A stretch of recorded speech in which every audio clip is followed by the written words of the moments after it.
warahmatullahi wabarakatuh. Waalaikumsalam warahmatullahi wabarakatuh. Perkenalkan, nama saya Maulidia Safira dari Universitas Muhammadiyah Prof. Dr. Hamka. Di sini saya akan mewawancarai dengan Ibu siapa? Saya Ibu Nawiyah. Ibu Nawiyah sudah berapa lama mengajar sekolah dasar? Saya mengajar di SDN Jatiwaringin 13. Sudah cukup lama. Dari tahun 2008 sampai sekarang. Untuk sekarang Ibu Nawiyah mengajar di kelas berapa? Biasanya di sekolah kami setiap tahunnya selalu di rolling ya. Untuk tahun ini kebetulan saya pegang di kelas 2. Pegang kelas 2. Baik, kita mulai untuk pertanyaan pertama. Apakah Ibu sudah siap? Insya Allah siap. Pertanyaan yang pertama, bagaimana Ibu menggambarkan karakter siswa yang kurang aktif di kelas? Kalau saya menggambarkan karakter anak di dalam kelas itu, yaitu pada saat pembelajaran ya. Pada saat pembelajaran, kita memperhatikan anak tersebut kelihatannya agak pasif, kemudian dia agak minim sekali inisiatifnya, kemudian juga ininya gampang terpecah gitu ya. Di sini maksudnya dia pasif, dia ketika kita melakukan pembelajaran, dia tuh jarang sekali tunjuk tangan misalnya untuk bertanya gitu ya. Kalau ditanya pun jawabannya ya sangat minim sekali gitu kan ya. Kemudian inisiatifnya, dia juga kalau misalnya sudah didudukin di belakang, ya sudah nggak ada inisiatif ingin pindah kemana gitu, nggak ada. Terus juga tidak bertanya, tidak menawarkan diri, dan tidak juga ya pokoknya semuanya serba sangat sederhana gitu ya sama anak-anak yang seperti ini. Kemudian juga mereka tampaknya kelihatan sekali itu gampang terpecah. Misalnya apa tuh, dia ketika di kelas, ketika saya menyampaikan pembelajaran, misalnya dia tuh sering duduk melamun gitu kan ya. Bahkan tangannya memainkan suatu alat tulis, misalnya ya pensilnya lah diputer-puter, kemudian atau penghapusnya lah dicubit-cubit kan, seperti itu ya. Dan nggak jarang juga kadang saya suka melihat anak-anak yang seperti ini, suka pandangannya itu nggak fokus lagi ke depan, tapi melihat ke luar jendela gitu. Itu sih. Kalau boleh tahu, siswa yang kurang aktif di kelas ini tuh bernama siapa, Ibu? Ada nama Farah Raina. Farah Raina. Baik, kita lanjut untuk pertanyaan kedua.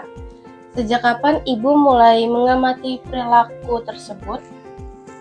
Ya, kalau dibilang ya mulai saat di tahun ajaran baru ya, kita sudah mulai memperhatikan, mengamati anak tersebut ya. Memang terlihat lebih tertutup dibandingkan dengan anak-anak yang lain gitu.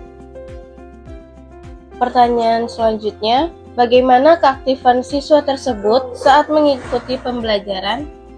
Keaktifannya ya masih kurang ya. Saat diskusi pun mereka tidak tidak aktif, tidak ada rasa ingin tahunya berkurang gitu, tidak seperti dengan anak-anak yang lainnya. Mungkin mereka menyampaikan ide atau menjawab pertanyaan atau apa, mereka ya pasif seperti saya bilang tadi. Selanjutnya, bagaimana hasil belajar siswa tersebut dibandingkan dengan teman sekelasnya? Hasil belajarnya sebenarnya ya cukup, tetapi pada beberapa mata pelajaran masih di bawah rata-rata, terutama mata pelajaran yang memang membutuhkan penalaran ya, membutuhkan penalaran, mereka masih kurang lah, masih di bawah rata-rata gitu. Apakah siswa mengalami kesulitan memahami materi pelajaran tersebut? Ya, terutama pada materi yang membutuhkan penalaran atau kerjasama dalam kelompok tadi, gitu ya. Nah, ketika diadakan mereka orang-orang yang seperti ini, dia lebih suka belajar sendiri ya, ketimbang dengan kelompoknya. Ada kelompok gitu maksudnya. Selanjutnya, bagaimana hubungan siswa tersebut dengan teman sekelasnya? Hubungannya baik-baik saja, gitu ya, tidak pernah bermasalah. Namun dia hanya dekat dengan beberapa temannya, 1-2 orang lah minimal ya, teman dengan semeja gitu kan ya, atau kiri kanan ya, yang jelas tidak bergaul dengan satu kelas teman-temannya gitu. Selanjutnya, apakah siswa tersebut mau bekerja sama dalam kegiatan kelompok? Nah, itulah yang tampak sekali ya seperti itu gitu kan ya, karena mereka kan memang lebih cenderung mereka mengerjakan sesuatu berdasarkan hanya pada pemikirannya sendiri gitu ya, lebih ke individu gitu kan. Jadi kurang kerjasama kalau dia di dalam kelompok itu gitu. Selanjutnya, menurut Ibu, apa saja faktor yang menyebabkan siswa kurang aktif dalam pembelajaran? Ada 3 faktor kalau menurut saya ya. Yang pertama itu adalah faktor dari dirinya sendiri. Yang kedua mungkin faktor dari guru. Yang ketiga adalah faktor lingkungan. Kalau misalnya yang faktor dari dalam diri sendiri, yaitu misalnya motivasinya rendah gitu ya, merasa materi itu, dia merasa bahwa materi yang disampaikan guru itu tidak penting sehingga tidak memperhatikan apa yang disampaikan oleh gurunya. Nah, kemudian juga percaya dirinya kurang, takut salah jawab kalau ditanya gitu ya, takut ditertawakan oleh teman-temannya. Terus bisa jadi juga karena kesehatan atau kondisi fisik dia gitu ya, dia mungkin lapar gitu ya, mungkin bisa juga karena kecapean sehingga sulit untuk fokus pada pembelajaran gitu. Itu kan mau jadi motivasi yang rendah yang dari diri sendiri gitu ya. Kalau misalnya dari faktor yang penyebab dari gurunya, mungkin metode yang diberikan gurunya hanya itu saja gitu, sehingga nggak bervariasi menyebabkan anak itu bosan gitu ya. Kemudian juga mungkin tidak ada game, ya hanya ceramah, hanya mendengarkan kemudian mencatat, jadi anak itu kan cepat bosan gitu ya. Yang ketiga itu juga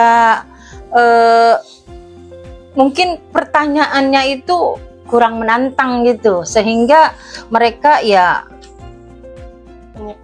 menyepelekan dan tidak memperhatikan gitu, dianggapnya itu pertanyaan gitu doang gitu ya. Baik, saya lanjut untuk pertanyaan selanjutnya. Menurut Ibu, strategi apa yang paling efektif dan mengapa? Ya, strategi yang paling efektif ya buat anak-anak yang seperti ini, kita mengajak mereka berdiskusi, sering melakukan pendekatan kepada mereka, menyebut mereka, ya artinya apa? Memanggil mereka untuk mereka menanamkan supaya mereka jadi karena dekat dia ada berani gitu ya. Tak melibatkan dia dalam setiap kelompok. Jadi dengan anak-anak yang seperti ini jangan ditinggalkan kayaknya ya. Kalau ditinggalkan mereka akan semakin jauh dengan kita dan mereka tidak mau gitu kan. Tidak ada kepercayaan terus dalam diri mereka. Kemudian juga saya juga memberikan pujian ya kepada anak ini gitu ya. Manakala dia menurut saya manakala dia melakukan sesuatu gitu ya. Masalah benar atau salahnya itu belakangan. Yang penting saya utamakan di sini dia berani dulu memberikan kepercayaan pada diri dia sendiri gitu kan. Memberikan kepercayaan, rasa percaya diri, menanamkan rasa percaya diri pada anak itu. Selanjutnya, bagaimana tingkat kepercayaan diri siswa tersebut saat berada di kelas? Kepercayaan dirinya juga ya masih rendah ya dengan anak-anak yang seperti ini. Saat diminta, contohnya misalnya saat mereka diminta maju ke depan gitu kan ya, atau menjawab pertanyaan, dia sering terlihat ragu-ragu. Ragu-ragunya itu mungkin dalam hatinya, jawaban saya salah apa bener ya gitu. Jadi ya akhirnya apa, karena keraguannya itu dia menjawab pertanyaan itu dengan suara yang pelan, bahkan nyaris tak terdengar gitu. Selanjutnya, apakah strategi tersebut bisa meningkatkan keaktifan siswa tersebut? Ya alhamdulillah, yang saya rasakan itu ada perubahan gitu ya, walaupun belum terlalu besar. Sekarang dia sudah berani menjawab pertanyaan, sesekali bertanya ketika belum memaham materi. Misalnya, Bu, apa sih tadi gitu kan ya? Bu, saya nggak paham apa sih maksudnya. Walaupun diterangin lagi oleh gurunya, udah paham atau belum, tapi ya yang jelas itu ada keberanian yang muncul dari dalam diri dia. Itu kita sebagai guru sudah senang kan gitu. Selanjutnya pertanyaannya, apakah Ibu pernah bekerja sama dengan orang tua atau guru lain dalam mengenai permasalahan ini? Pastinya, karena kita kan tidak bisa terlepas gitu ya, antara guru, murid dan orang tua itu saling keterkaitan ya, dimana setiap ada permasalahan yang muncul pastinya orang tua yang akan dipanggil. Selain dengan orang tua juga kita bekerja sama dengan guru-guru ya, guru-guru lain. Mungkin ketika istirahat kita lebih banyak sharing dengan guru-guru lain tentang anak tersebut gitu. Pertanyaan selanjutnya, apa harapan Ibu terhadap perkembangan siswa tersebut? Saya berharapnya kedepannya dia lebih bisa percaya diri gitu ya, kemudian lebih aktif mengikuti pembelajaran, kemudian dia berani menyampaikan pendapat dan mudah bergaul dengan teman-temannya dan bisa melakukan sesuatu secara mandiri. Itu harapan saya gitu. Pertanyaan terakhir, apakah ada saran lain terkait penanganan siswa yang kurang aktif dan kurang mampu bersosialisasi? Menurut saya, anak yang seperti ini kita tidak boleh paksa ya, tidak boleh dipaksa gitu. Guru dan orang tua perlu memberikan motivasi atau dukungan yang cukup dan kesempatan kepada anak untuk berkembang ya, berkembang secara bertahap. Yang terpenting adalah menciptakan suasana belajar yang nyaman sehingga anak merasa aman dan berpartisipasi dan selalu ikut untuk berpartisipasi kita. Baik Ibu, terima kasih atas jawabannya dan waktunya yang sudah membantu saya untuk menyelesaikan tugas ini. Sama-sama. Kurang lebihnya mohon maaf. Assalamualaikum warahmatullahi wabarakatuh. Waalaikumsalam warahmatullahi wabarakatuh.